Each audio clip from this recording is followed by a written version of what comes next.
और दोनों मिलके, क्योंकि उनके पास न्यूक्लियर वेपन्स है, हम भारत को रोक सकते हैं। वजह है बांग्लादेश और पाकिस्तान के बीच होने वाली हथियारों की एक डील। रिपोर्ट्स के मुताबिक बांग्लादेश ने पाकिस्तान से भारी मात्रा में हथियार मंगवाए। अब सवाल है कि कट्टरपंथियों के चंगुल में फंसा बांग्लादेश इन हथियारों का क्या करेगा। बांग्लादेश और पाकिस्तान मिलकर के भारत के खिलाफ एक नया सामरिक मोर्चा खोल सकते हैं। यूनुस सरकार ने पाकिस्तान से हथियार खरीदने का ब्लूप्रिंट तैयार किया और इस डील में पाकिस्तान से बांग्लादेश 40,000 राउंड का गोला बारूद खरीदेगा। बांग्लादेश ने अब उस पाकिस्तान के साथ हथियारों की डील की है। बांग्लादेश की सेना को पाकिस्तान से गोला बारूद और हथियार की पहली खेप मिल गई है, जिसमें तोपखाने के गोले, टैंक, गोला बारूद, विस्फोटक और प्रोजेक्टाइल शामिल हैं। बांग्लादेश ने पाकिस्तान के साथ 40,000 राउंड गोला बारूद, 2,000 टैंक के गोला बारूद, 40 टन RDX और करीब 3,000 उच्च तीव्रता वाले प्रोजेक्टाइल को लेकर डील किया है। टैंक्स के लिए 2,000 शेल खरीदे जाए। 40 टन RDX भी बांग्लादेश चाहता है कि मिल जाए और लगभग 3,000 छोटी और मीडियम रेंज की मिसाइल। ये बांग्लादेश के प्लान का हिस्सा है, क्योंकि शेख हसीना के जाने के बाद से बांग्लादेश में एंटी इंडिया सेंटीमेंट्स को लगातार हवा दी जा रही है।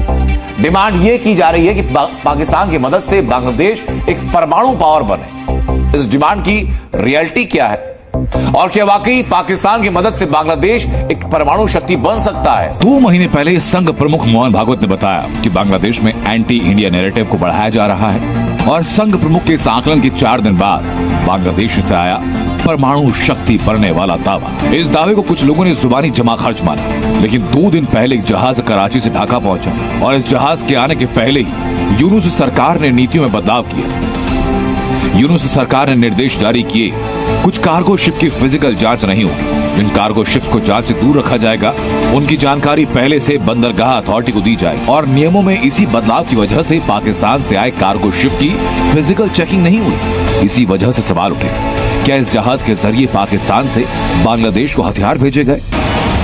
अब सवाल यह है कि पाकिस्तान इतनी बड़ी मात्रा में बांग्लादेश को हथियार क्यों मुहैया करवा रहा है।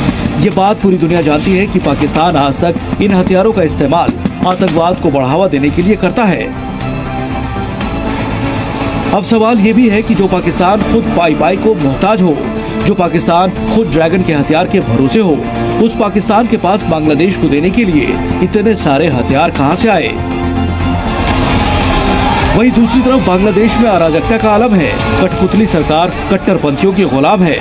ऐसे में सवाल ये उठ रहा है कि पाकिस्तान की तरफ से भेजे गए हथियारों का बांग्लादेश में क्या इस्तेमाल होगा, या फिर परमाणु संयंत्र बनाने के लिए कुछ खास उपकरण बांग्लादेश भेजे गए।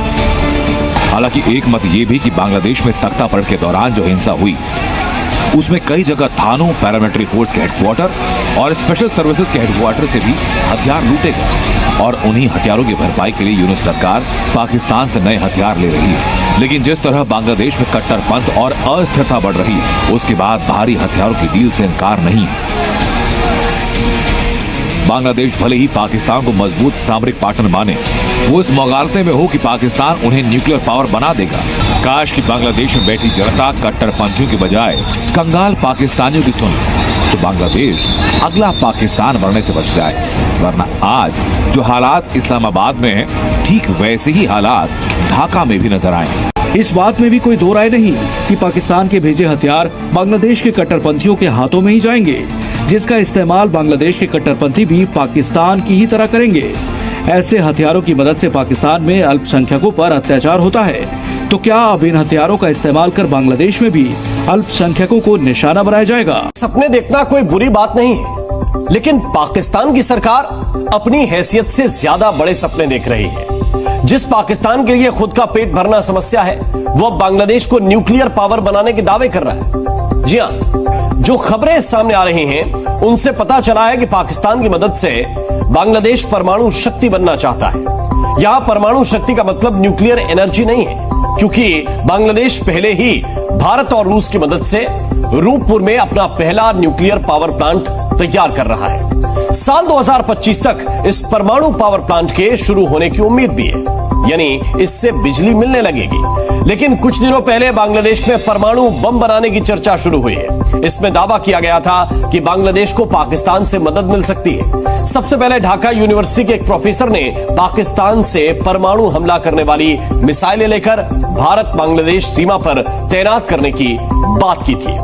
और अब ऐसा लग रहा है मानो पाकिस्तान भी इसमें एक्टिव रोल निभा रहा है। साल 1971 में पाकिस्तान से टूटकर बांग्लादेश बना, लाखों अल्पसंख्यकों को बर्बरता से आजादी मिली। लेकिन एक बार फिर बांग्लादेश गुलामी की मंजिल की तरफ बढ़ रहा है। बांग्लादेश की गलियों में अल्पसंख्यकों को फिर से टारगेट किया जा रहा है। 5 अगस्त 2024 को बांग्लादेश में तख्ता पलट हुआ। वजह बताई गई आरक्षण। हालात ऐसे हो गए कि शेख हसीना को देश छोड़कर भागना पड़ा। आरक्षण की आग तो बांग्लादेश में बुझ गई, लेकिन कट्टरपंथ की आग अब अल्पसंख्यकों को झुलसा रही है। ऐसे में बांग्लादेश पहुंच रहे हथियारों की खेप अल्पसंख्यकों के साथ साथ भारत के लिए भी गंभीर विषय है।